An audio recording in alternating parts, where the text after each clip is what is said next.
Je m'appelle Maxime Bruyère et je suis le réalisateur du film. Je suis Laurent Borel et je suis comédien.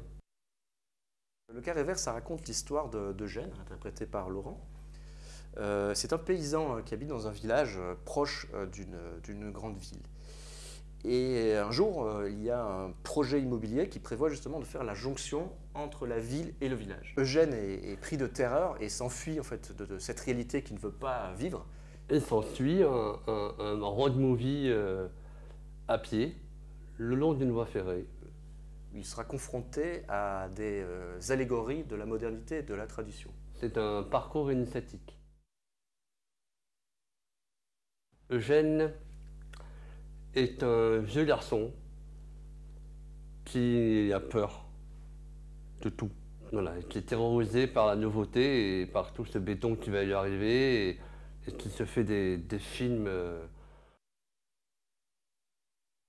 À la base, c'est pour donner un rôle justement à Laurent, qui est mon comédien un peu fétiche. Par contre, je n'avais jamais eu l'occasion de lui donner vraiment un premier rôle.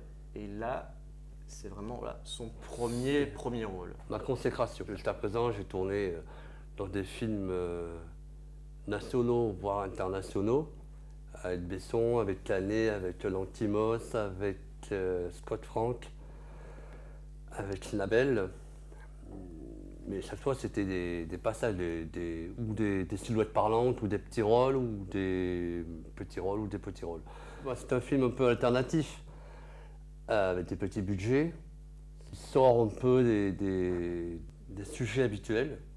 Je sentais aussi le devoir aussi de proposer autre chose par rapport à ce qu'on voit en général dans le cinéma. Pas se sentir enchaîné. Si on a envie de traiter nos sujets de la manière qu'on le désire, il ne faut pas se sentir empêché. J'aborde des sujets de société complexes. Ça traite des changements, on va dire, de la vie dans la modernité. Ça parle de l'urbanisme, des questions écologiques, de l'immigration. Mais j'ai utilisé un prisme surréaliste, absurde. Tout simplement parce que je ne veux pas être donneur de leçons. Il n'y a pas de gentil, il n'y a pas de méchant. Le cinéma, on n'est pas là pour faire de la propagande. On n'est pas là pour imposer un style d'idée. On est là pour proposer un spectacle, c'est avant tout un spectacle, pour que les spectateurs puissent s'évader, puissent réfléchir, apprendre quand même, mais sans leur dire ce qu'ils doivent penser. J'aime présenter des décors, ancrer l'histoire dans un territoire. Donc on a tourné 100% en territoire occitan.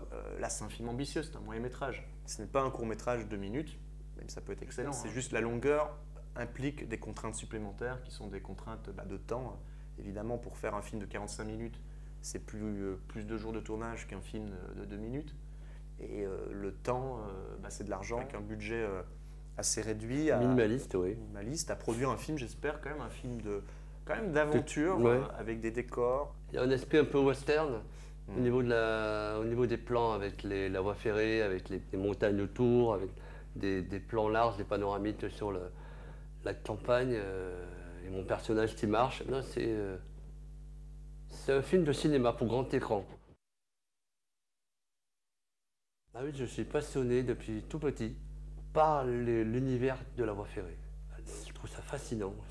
C'est très photogénique, c'est d'avoir tourné les 3/4 du temps sur nos voies ferrées comme ça. Je suis allé me promener entre les prises le long de la voie ferrée au loin, serpenter entre les bruyères et les ronces.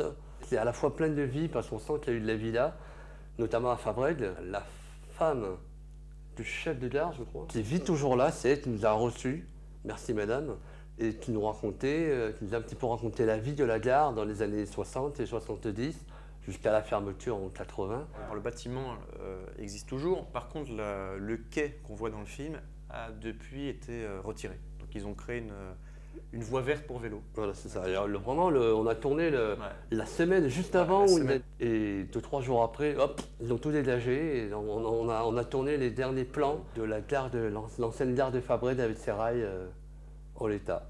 Un film testimonial. Voilà.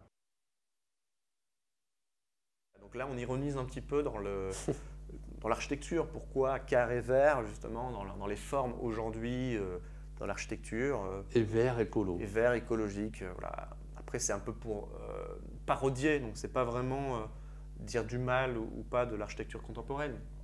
Voilà, c'est juste que ça le tourne un peu à la dérision. Et je pense aussi que c'est un titre facile à retenir. Carré vert, Oui. Qui est imagé, on imagine Un carré vert. un carré vert. C'est une coïncidence, mais il y a un vrai immeuble, enfin, une résidence, qui s'appelle le Green Square à Montpellier. Ah oui. Et c'est dans le savais quartier, parce qu'on a tourné une partie du film à Montpellier. et c'est exactement dans le quartier du tournage, Ah ouais. dans le quartier de Port-Maria.